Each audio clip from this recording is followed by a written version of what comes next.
Ikigai part 2। उम्र ना बढ़ने का राज। छोटी छोटी बातें आपको आनंददायक और दीर्घायु जीवन देती हैं। उम्र बढ़ने के परे की कहानी। पिछली सदी से हम अपने आयुमान को हर साल 0.3 साल बढ़ा रहे हैं।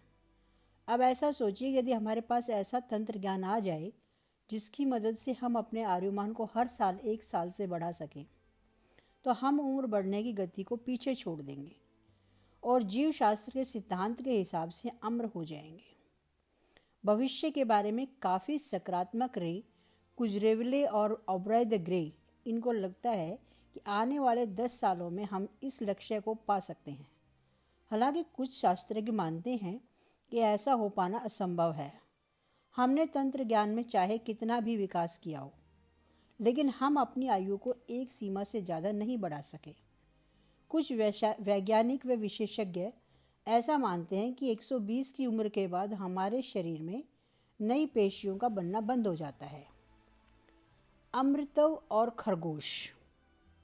ऐसा सोचिए कि दूर कहीं पर एक बोर्ड लगा हुआ है जिस पर एक अंक लिखा हुआ है। उस उम्र तक पहुंचते ही आपकी मौत होने वाली है। वह बोर्ड आपके भविष्य में है और आप उस बोर्ड की ओर यात्रा कर रहे हो। हर गुजरते साल के साथ आप उस बोर्ड के और नज़दीक जा रहे हो। जब आप उस बोर्ड के पास पहुंचोगे तो आपकी मौत होगी।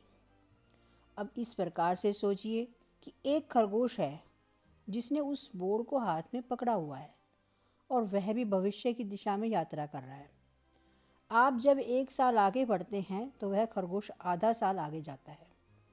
इस प्रकार से दोनों यात्रा करते रहेंगे तो एक समय आप उसके पास पहुंचोगे और आपकी मौत हो जाएगी। लेकिन यदि खरगोश भी हर साल 1 साल आगे जाने लगा तो क्या होगा? उसकी गति हर साल के लिए 1 साल की होगी, तो आप उस खरगोश तक कभी भी पहुंच नहीं पाएंगे और आपकी कभी भी मौत नहीं होगी। जिस गति से खरगोश भविष्य में चल रहा है वह है हमारा तंत्र ज्ञान। हम जितनी तकनीक विकास करेंगे और अपने शरीर को समझेंगे, उतना ही हम उस खरगोश को तेज भागने में सफल होंगे। अमृतव यानी वह स्थिति जब हम खरगोश को हर साल 1 साल या उससे भी ज़्यादा आगे भेजने में कामयाब हों और कभी भी उस तक पहुंचने की वजह से अमर हो जाएं। कार्यक्षम मन, युवा शरीर। स्वस्थ सेवा में स्वस्थ मन, यह पुरानी कहावत वाकई काफ़ी अर्थपूर्ण और सोचने पर मजबूर करने वाली है। इस कहावत से हमें यह बात समझ में आती है कि शरीर और मन दोनों ही महत्वपूर्ण हैं। इन दोनों का स्वास्थ्य एक दूसरे पर निर्भर होता है। इसका अर्थ यही है कि हमेशा जवान रहने के लिए आपके मन का कार्यक्षम और खुला होना ज़्यादा आवश्यक है। जोश से भरा हुआ मन हमेशा आपको जवान रखता है और उम्र बढ़ने के आसार कम दिखाई देते हैं। जिस प्रकार से शरीर व्यायाम न करने की वजह से हमारे शरीर और जोश पर बुरा असर होता है, वैसे यदि हम मानसिक व्यायाम ना करें तो हमारी न्यूरोलॉजिक यंत्रणा भी कमज़ोर होने लगती है और फिर परिस्थितियों व माहौल की प्रतिक्रिया देने की हमारी यंत्रणा कमज़ोर होने लगती है। इसलिए मस्तिष्क को भी व्यायाम करने की आवश्यकता होती है।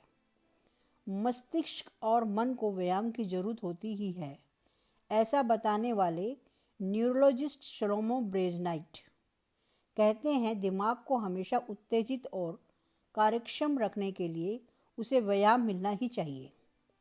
स्पेनिश टेलीविज़न के साथ एक मुलाकात में एडवर्ड पुनेस्टेंट ने कहा, किसी के लिए क्या अच्छा है और उसे क्या करना अच्छा लगता है, इसमें हमेशा ही दुविधा होती है, जिसकी वजह से ही तनाव का निर्माण होता है।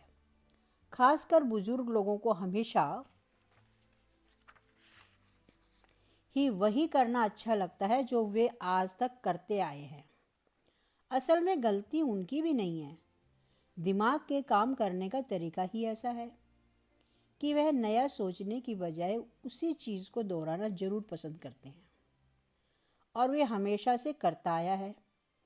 इसमें कोई शक नहीं है कि हमेशा एक ही प्रकार का काम करने की वजह से वह काम अच्छा भी होता है और सहजता से भी होने लगता है। कार्यक्षम के स्तर पर और रोज़मर्रा की ज़िंदगी में इसके कई सारे फायदे भी हैं। इसलिए लोग अपनी दिनचर्या बदलने के लिए ज़्यादा उत्सुक नहीं होते। उनको वही काम करने में मज़ा आता है। यह श्रृंखला अगर तोड़नी हो तो दिमाग को नई नई जानकारी देनी जरूरी होती है। जब दिमाग में कोई नई जानकारी मिलती है तो दिमाग एक कनेक्शन का निर्माण करता है और पूर्ण जीवित होता है। इसलिए हमेशा नई बातें करना और बदलाव के सामने जाना महत्वपूर्ण होता है। इसलिए भले ही हमें कठिन लगे और तनाव महसूस हो, तब भी हमारा अपने आराम के दायरे से बाहर आना जरूरी होता है। जब दिमाग की नई जानकारी मिलती है तो दिमाग नए कनेक्शन का निर्माण करता है और पूर्ण जीवित होता है। इसलिए हमेशा नई बातें करना और बदलाव के सामने जाना महत्वपूर्ण होता है। इसलिए भले ही हमें कठिन लगे और तनाव महसूस हो, तब भी हमारा अपने आराम के दायरे से बाहर आना जरूरी होता है। दिमाग को परीक्षण देना क्या क्या फायदे होते हैं? यह विज्ञान ने साबित किया है कि कॉलिन्स हेमिंगिव और स्रोनलो ब्रेजनाइट्स ने अपनी पुस्तक maximum brain power challenging the brain for health and wisdom में लिखा है कि मानसिक परीक्षण का फायदा अलग अलग स्तरों पर होता है। वे कहते हैं जब आप कोई भी काम पहली बार करते हो तो वह आपको कठिन लगता है, उसे पूरा करने में आपका ज़्यादा कष्ट होता है। लेकिन वही काम जब आप दोबारा करते हैं तो पहली बार किया हुआ अभ्यास काम में आता है और वह काम आपको उतना कठिन नहीं लगता। आपको लगता है कि यह काम तो काफ़ी आसान है। असल में काम वैसा ही होता है, लेकिन पहली बार काम करते वक्त मिले हुए अनुभव और परीक्षण का प्रभाव आगे काम आता है। उस वक्त काम करने का जोश और गुणवत्ता भी बढ़ती है। इसका परिणाम यही होता है कि वह काम करते वक्त उस इंसान की स्वयं प्रतिमा भी बढ़ती है। मानसिक व्यायाम का सबसे साधारण उदाहरण है कि दूसरों के साथ कोई खेल खेलने का या गपशप करने का। मन में एक नया जोश आ जाता है। इससे अकेलेपन और निराशा भी नष्ट हो जाती है। जब हम 20 की उम्र पार करते हैं, तभी से हमारा न्यूरलस दिमाग की पेशियां वयस्क होने लगती हैं। बौद्धिक व्यायाम, जिज्ञासा और सीखने की इच्छा इत्यादि चीज़ों की वजह से न्यूरस के वयस्क होने की यह प्रक्रिया धीमी पड़ने लगती है, जिसकी वजह से उम्र बढ़ने की प्रक्रिया भी कम होने लगती है। इसी के साथ इस कार्य से हमें सकारात्मक नज़रिया और जोश जैसे कई फायदे मिलते हैं। तनाव दीर्घायु का मार्ग। कुछ लोग वास्तविक उम्र से ज़्यादा बूढ़े दिखते हैं। अध्ययन से यही पता चला कि तनाव इसके पीछे की महत्वपूर्ण वजह है। तनाव में शरीर का जितना नुकसान होता है उतना बाकी किसी भी वजह से नहीं होता। American institute of stress management ने शरीर के अधपतन की इस प्रक्रिया का अध्ययन किया और यह निष्कर्ष निकला कि बीमारी की सबसे बड़ी वजह है तनाव। हिडलबर्ग यूनिवर्सिटी के डॉक्टरों ने एक परीक्षण किया है। इसमें उन्होंने एक नौजवान डॉक्टर को भेंटवार्ता के लिए भेजा। इस भेंटवार्ता को कठिन बनाने के लिए उन्होंने 30 मिनट कठिन गणित के प्रश्न हल करने के लिए दिए। 30 मिनट के बाद उन्होंने उस डॉक्टर के खून की जांच की तो उन्हें शरीर में काफ़ी बदलाव देखने को मिला। आश्चर्य की बात यह थी कि बीमारी से लड़ने के लिए शरीर में कुदरती तरीके के जिस प्रकार की रोग प्रतिरक्षा शक्ति निर्मित होती है वह भी तैयार हो गई। लेकिन असली समस्या यही होती है कि यह शक्ति सिर्फ रोग बढ़ाने वाली पेशियों पर हमला नहीं करती, वरन अच्छी पेशियों पर भी करती है। इस वजह से कम उम्र के लोग बूढ़े हो जाते हैं। कैलिफोर्निया यूनिवर्सिटी ने भी ऐसा ही एक परीक्षण किया। इसमें उन्होंने 39 माताओं के खून की जांच की। जिन माताओं के बच्चे गंभीर रूप से बीमार थे उन माताओं की जांच के साथ ही जिनके बच्चे स्वस्थ थे ऐसी माताओं की भी जांच की। तब उन्हें यह पता चला कि तनाव पेशियों में टेलोमर्स की रचना पर भी हमला करता है, जिससे पेशियों के पुनर्निर्माण की प्रक्रिया धीमी हो जाती है और पेशियां वयस्क होने लगती हैं। इस प्रयोग से यह साबित हुआ कि जितना ज़्यादा तनाव होता है, पेशियों पर उतना ही बुरा असर होता है। तनाव कैसे काम करता है? आजकल लोग बहुत तेज गति से जीवन जी रहे हैं, साथ ही स्पर्धा भरे माहौल में रह रहे हैं। ऐसी परिस्थिति में हमारे शरीर को समस्या के संकेत हमेशा ही मिलते रहते हैं और प्रतिक्रिया के तौर पर शरीर में तनाव निर्मित होता रहता है।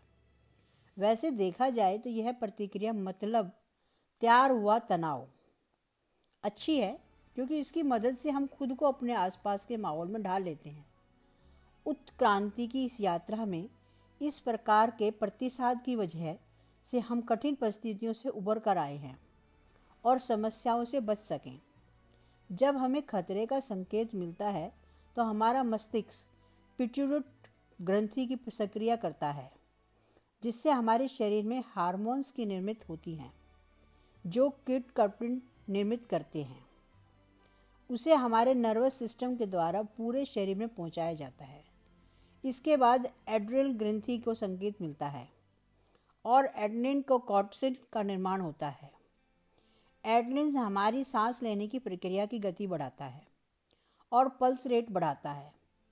इससे हमारे स्नायु तैयार हो जाते हैं, जो सामने आए खतरे से अपने आप को बचाने के लिए सक्षम होते हैं।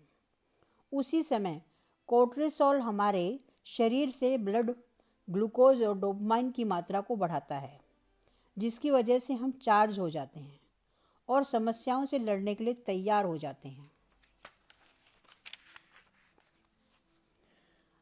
अश्मयुगीन लोग और प्रगतिशील लोग। अश्मयुगीन लोग ज़्यादा समय शांत बैठते थे, कुछ खास घटनाओं में ही तनाव में रहते थे। समस्याएं असली होती थी, समस्याओं में वाकई उनके जीने मरने की नौबत आती थी।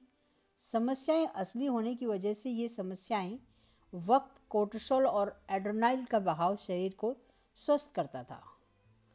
प्रगतिशील लोग सदा व्यस्त और समस्याओं से घिरे हुए रहते थे, हमेशा ऑनलाइन रहकर अपने फ़ोन से आने वाले नोटिफिकेशन की राह देखते रहते थे। कई बार एक आध SMS या ईमेल भी उन्हें समस्या का संकेत लगाता था।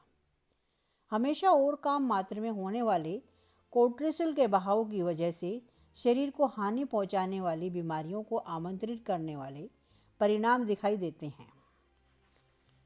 वैसे देखा जाए तो यह तनाव हमारे काम का है और हमारे बचाव के लिए उपयोगी भी है, लेकिन हर थोड़े समय के बाद इस तनाव का बार बार आना शरीर के लिए यकीनन हानिकारक है। लगातार तनाव में रहना शरीर के लिए हानिकारक होता है, साथ ही यह मस्तिष्क को याददाश्त को संबंधित पेशियों पर भी नकारात्मक असर करता है। लगातार आने वाले तनाव से निराशा पैदा होती है। निराशा न आए इसके लिए जिन हार्मोन्स का निर्माण होना जरूरी है वह भी रुक जाता है। इसकी वजह से बाकी परिणाम भी देखने को मिलते हैं, जैसे कि चिड़चिड़ाहट, नींद न आना, चिंता और उच्च रक्तचाप। माना कि सामने आने वाली परिस्थितियां हमारे मन और शरीर के कार्यरत रहने की जरूरत पैदा करती है, लेकिन अगर हमें समय से पहले आने वाला बुढ़ापा टालना है तो अपनी दिनचर्या में बदलाव लाकर जीवन को तनाव मुक्त करने की कला सीखनी होगी। तनाव कम करने के लिए सजग, माइंडफुल रहें। हमें सताने वाले डर व चिंताएं चाहे असली हो या नकली, लेकिन उससे भी जो ज़्यादा तनाव पैदा होता है उसके परिणाम असली ही होते हैं। उस तनाव के हमारे मन और शरीर पर भी बुरे परिणाम होते हैं। इससे पहले हजम करने की शक्ति और त्वचा से लेकर कई सारे अंगों पर बुरा परिणाम होता है। इसलिए समस्या आने से पहले ही हमें उसके उपाय खोजने होंगे। कई सारे लोगों ने इसके लिए माइंडफुल मतलब सजग रहने की सलाह दी है।